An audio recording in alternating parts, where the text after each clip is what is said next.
What's up, everyone? I'm Legendori, and today we're talking about Lucian.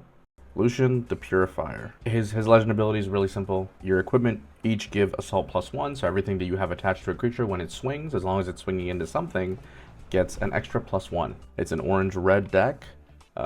In simple fashion, we play 7 Body, and we play 5 Fury. I found this total split to be really useful because there are a lot more orange cards in this deck than there are red. You need an orange power for almost everything. All of your equips, sabotage, your spells, challenge. Lucian doesn't really cost anything for it, but you will need to basically draw and you will need to ramp as much as you possibly can. Shout out to Damon, who did a great job at Vegas getting the best of Lucian. This list was inspired by people like him that want to play something that isn't necessarily meta driven, but is also something unique and fast and fun. And I think that's what really brought me to this deck. Let's start with the battlefields. So we play 3 battlefields, of course, like everyone else does. We play Forge of the Fluffed, which, while you control this battlefield, friendly legends have exhaust, attach an equipment you control to a unit you control.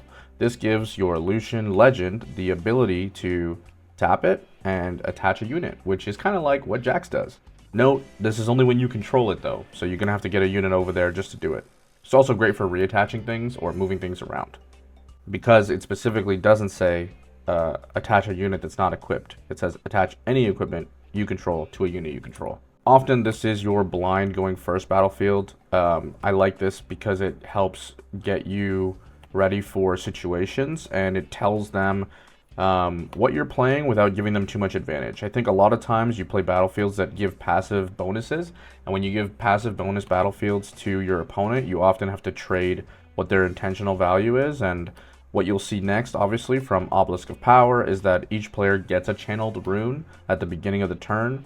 The issue with this is you want to play this going second, so you can play your Lucian for free. You can play this going first, you can play your Lucian for free, or first turn.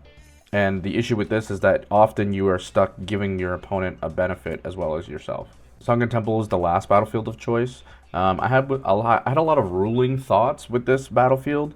When you conquer here with one or more mighty units, you may pay 1 to draw 1. I like the draw power. I like its necessary need. I like that it with a Kaisa with an equipment is enough to get you a draw as long as you pay 1. That's 2 draws on a conquer. Very, very, very useful.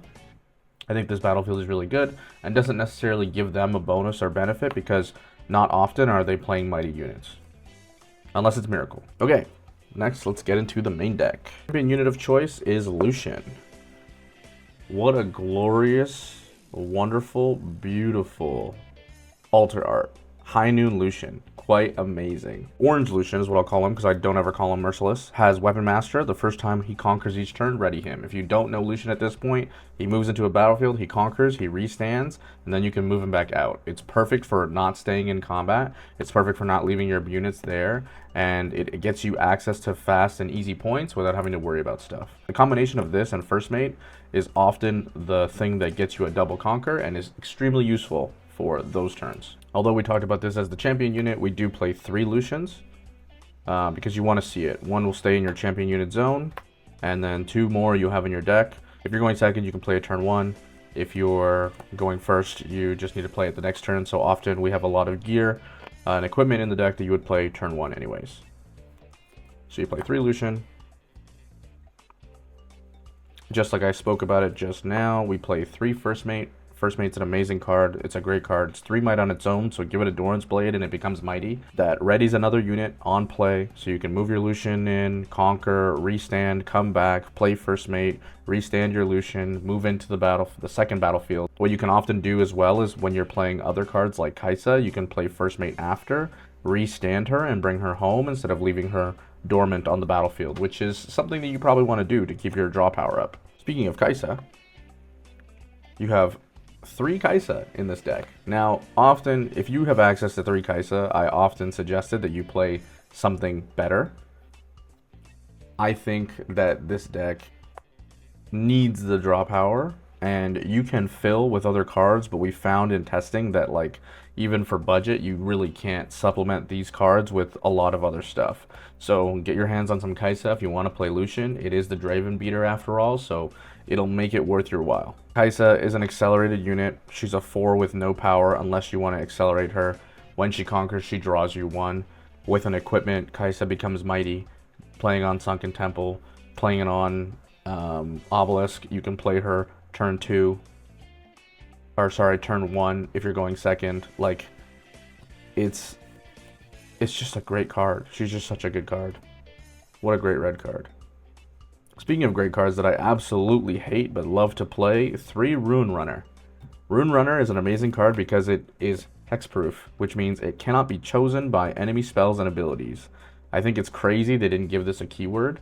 I think this card is nuts paired with Triforce or paired with other things. Like, they have to overswing into you, and if you ever need to, you can choose your Rune Runner with your own abilities and punch first it to keep it on the battlefield. It's actually insane that this card holds so well. We play 1 Akshan. I play 1 more on the side. Akshan, Weapon Master, you steal their gear. We're in a very gear-heavy format. Give it a Doran's Blade, he's mighty.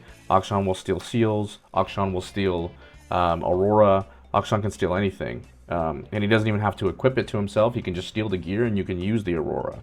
Or you can use other equipment. So, useful card. Last but not least, we have 2 Bryn Thundersong. I decided against playing 3 because I just didn't like this card when I saw it too often. When you do draw it, it's good because late game you can play it against people who are doing things to you, or purple decks that can have responses, or green decks like Aurelia that can respond to you. I like playing this late game and then using your units to do the other things. You're not playing more spells. You just don't want them to play things to stop you. Like, you play this so your Lucian doesn't get rebuked when he's swinging in for like 9 with a punch first, you know? Next, let's go into the gear. We play 3 Doran's Blade. This is like the bread and butter of the deck, literally the butter knife of the deck. Doran's Blade is just a +2. It doesn't give any special effects or anything. I like the promo Doran's Blade. You can get it from your Nexus Knight set 2 packs. It's a good card. You put it on Lucian, it makes him mighty. You put it on pretty much anything in the deck and it makes it mighty. Great turn 1 card to play. Speaking of other turn 1 cards to play, a weird combat trick in a sense that they printed Longsword to have quick draw, and it's cool that other decks, unlike Draven, are using equipment to play with quick draw. But essentially, this gives you the ability to climb +2 with 2 power, or sorry, 2 energy, 1 power, and then you attach it for free on the quick draw. I think it's nuts to climb +2 from your hand without playing this on the board. You can, yeah, you can't hide it necessarily, but reaction gives it the ability to be hidden in your hand anyways. So Longsword is a great card for this deck. 3 Trinity Force. At this point, if you see the camel and you don't see Trinity Force, that would be a little insane. So you should have this card in your deck. When you hold with this card equipped, you score at 1 point, which means you'll get 2 points because you'll get the original hold beginner point and you'll get an extra point for this. So this on a camel raises him to 7 with punch first or longsword or anything else to protect this card. These cards, this is a nuts combo that does win you a lot of games and presents a lot of might to a battlefield and forces them to play really aggressive into you. This is a great card paired with the camel. Bone Shiver. Man, the Bone Shiver promos from the regionals are also really cool. Beautiful art, wonderful. I like this regular card as I like the regular art already. The Bone Shiver cost is a little steep, that's why we play it at 2.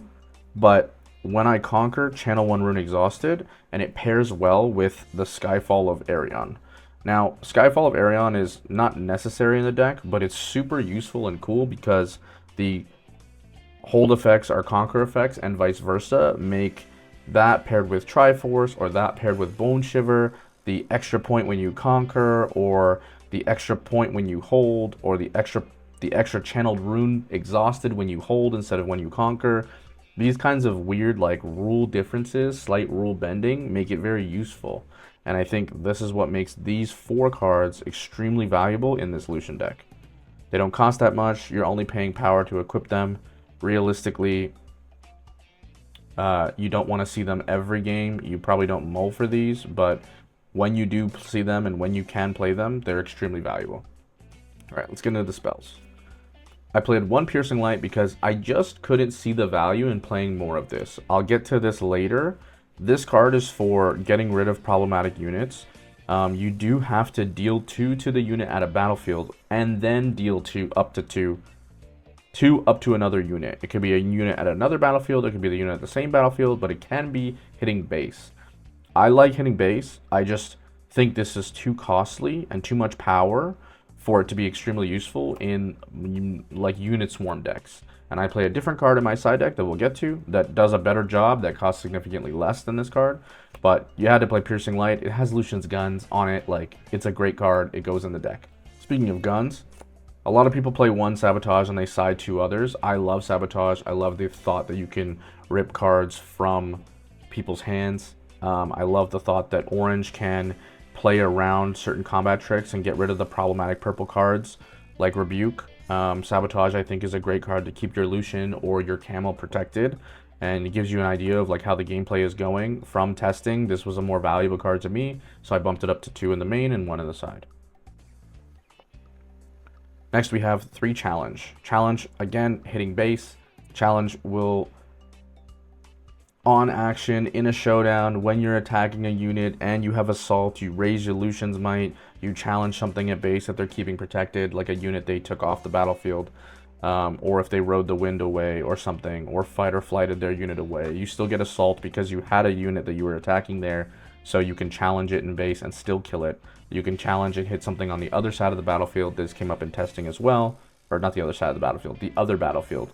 Challenge is an amazing card. It's an orange card. It's probably going to go in like every orange deck ever, to the like, it's a staple. It has to be there. Challenge is a great card. Speaking of a great card and a broken card, we're talking about Punch First. What more do I have to say about Punch First? Yes, it costs you 2 power, but the annoying part about this is you can keep up 1 rune. If you keep up 1 rune, you can play this card and give any unit on action +5 this turn, which increases the Camel's Might if they're overswinging into you. It protects your Lucian. It's your combat trick to make sure that you can clear and conquer those battlefields, even if you don't have an equipment. I think this card is great, and we played at 3. The last card in the deck, Relentless Pursuit. You play 3 of the Lucian signature spell because it gives you what Set's signature spell did, but it also attaches an equipment. This was a ruling change that was extremely relevant. Essentially, when you attach an equipment with the same controller, you have to have a loose equipment that isn't attached to anything for this to work. Now, I don't necessarily agree with this. It's a whole discussion about whether you may or may not, and how this card says may, but you must, apparently, and it was ruled as a must. So if you do not have a loose equipment, you can't do it. But it reads as, move a friendly unit, you may attach an equipment with the same controller to it. This turn, that unit has, when I conquer, you may move me to base. So it has a free fight or flight on the card. It gives it to that unit.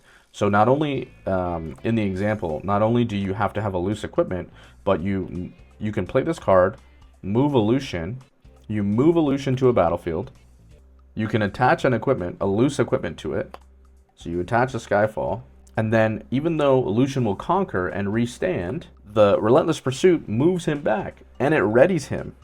Like, it doesn't ready him, he readies himself, and the Relentless Pursuit moves him back.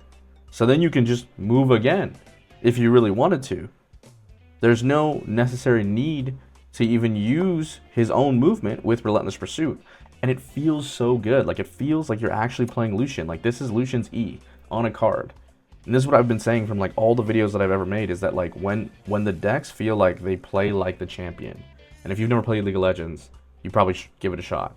Even if it's ARAM or something, it'll be more fun to play with your friends and in a for fun game mode that doesn't actually matter, okay? But Relentless Pursuit is the card that synergizes the rest of the deck together, so you must play it at 3. It's not super broken or busted, just like Showstopper. It does a good job at facilitating what the deck wants to do.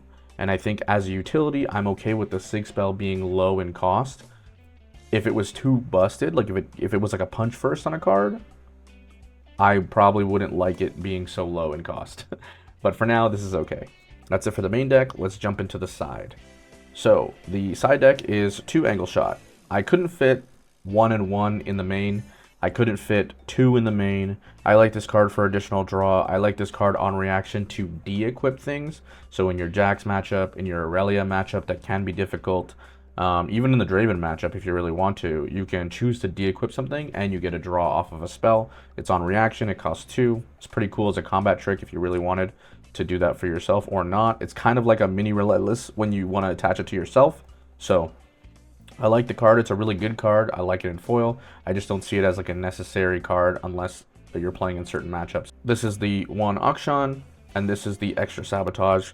The extra Auction is for the gear heavy matchup. You're playing in a Sivir, you're playing in a Renata. You want to steal and take their gear and equipment, and you want to use it. Sabotage for purple decks and more just like hand ripping. Even into Fiora, you could play Auction and like steal baited hook or something. That could be really funny. It hasn't happened in testing, but it could be really funny.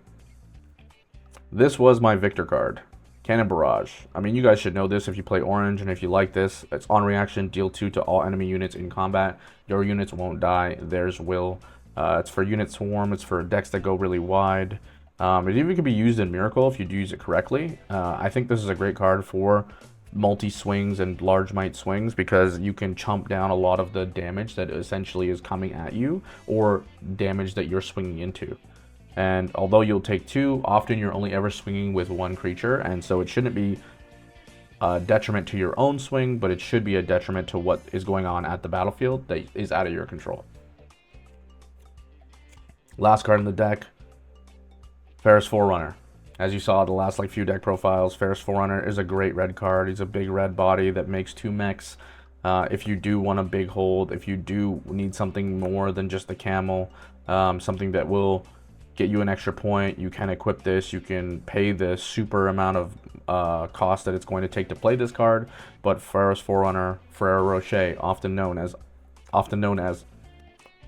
Ferris Forerunner, often known as Ferrero Rocher, does the job when you need it to. And I think this card at 2 goes in great if you want to take out Brynn, or if you want to take out Akshan because they play no gear, or if you want to take out if you want to slim down the sabotages or anything else. Honestly, that's pretty much the deck. Thank you guys so much for watching this video. Please like and subscribe. If I haven't included the deck picture somewhere in this video, somewhere at the beginning or somewhere at the end, I'll have it displayed right now. And for those of you that really want the link, I'll try and put it in the description of the video. Please let me know what you think.